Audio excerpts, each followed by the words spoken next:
The CIA has been caught with its pants down big time with a release by WikiLeaks of more than 8,000 confidential documents with apparently many more to come.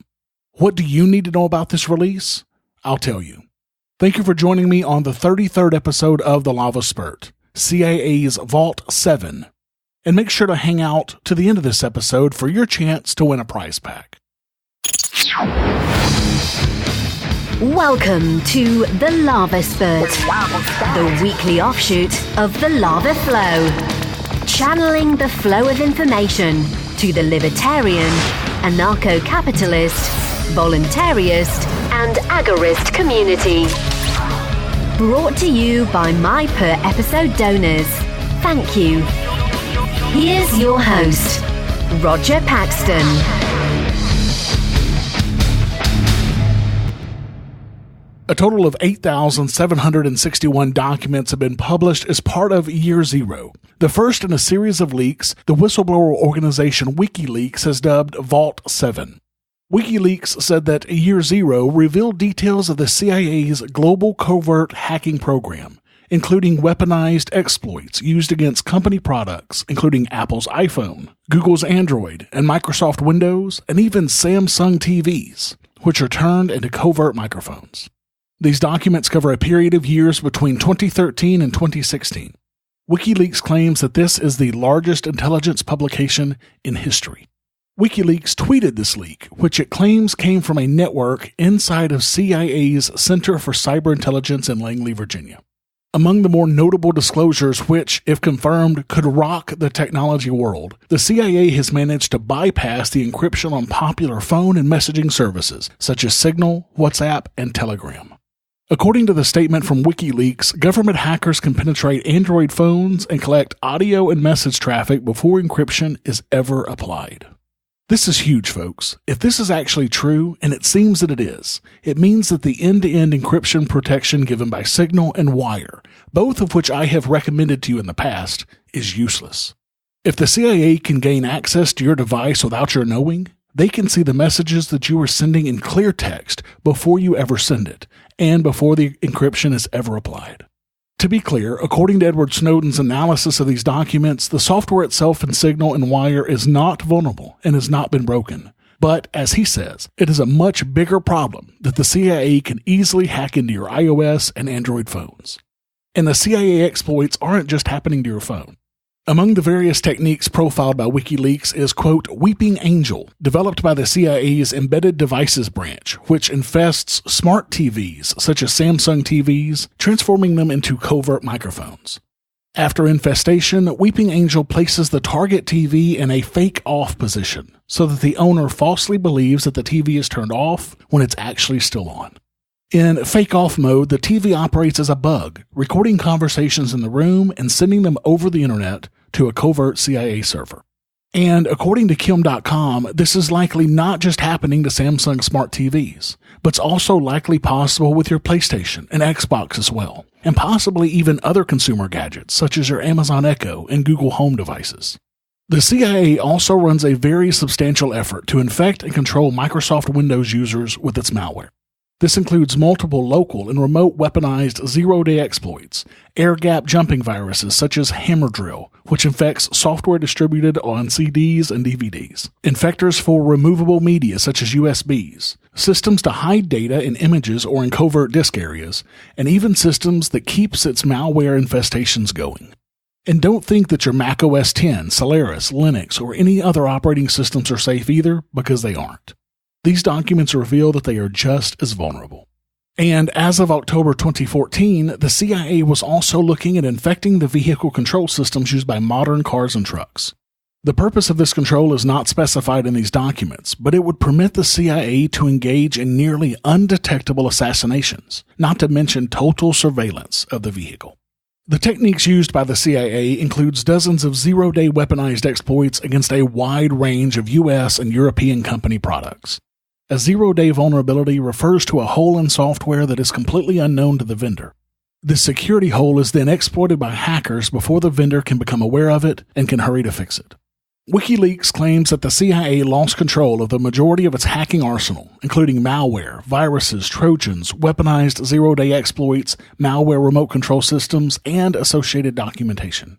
This extraordinary collection, which amounts to more than several 100 million lines of code, gives its possessor the entire hacking capacity of the CIA. The archive appears to have been circulated among former U.S. government hackers and contractors in an unauthorized manner, one of whom has provided WikiLeaks with portions of the archive.